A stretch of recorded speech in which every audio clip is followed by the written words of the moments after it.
பிரதமர் மோடி முதலமைச்சர் ஜெயலலிதா சந்திப்பை விமர்சித்த தமிழக காங்கிரஸ் தலைவர் ஈவி.கே.எஸ். இளங்கோவனை கைது செய்ய கோரி அதிமுக நிர்வாகி ஒருவர் செல்போன் டவரில் ஏறி போராட்டம் நடத்தியதால் பரபரப்பு ஏற்பட்டது.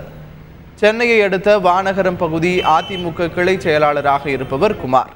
இவர் இன்று அதிகாலை சுமார் 4:30 மணியளவில் போரூர் ஆற்காடு சாலையில் உள்ள செல்போன் டவரில் ஏறி திடீர் போராட்டத்தில் ஈடுபட்டார். அவர் தனது கையில் பெட்ரோல் கேன் வைத்திருந்ததால் அங்கு பரபரப்பு நிலவியது. தமிழக காங்கிரஸ் தலைவர் இளங்கோவனை கைது செய்ய வலியுறுத்தி போராட்டம் மேற்கொண்ட குமாரிடம் போலீசார் பேச்சுவார்த்தை நடத்தினர். 3 மணி நேரத்திற்கும் மேலாக செல்போன் டவரில் ஏறி நின்று போராட்டம் நடத்திய அவர் காவல்துறை மற்றும் தீயணைப்புத்துறை அதிகாரிகள் பேச்சுவார்த்தை நடத்தி பத்திரமாக கீழே இறக்கப்பட்டார். மோடி அவர்கள் அம்மா மீட் பண்ணியிருந்தாங்க. அப்போ ரொம்ப கேவலமான முறையில் ஈவி.கே.எஸ். இளங்கோவன் பேசுகிறாப்புல. ஒரு பாரத பிரதமருக்கு ஒரு மரியாதை கிடையாது. ஒரு தமிழ்நாட்டு முதலமைச்சர் அவங்களுக்கு ஒரு மரியாதை இல்லை. இவ்வளோ கேவலமாக பேசினா அப்புறம் தமிழ்நாடு எந்த நிலைமை இருக்கும் சொல்லுங்கள்.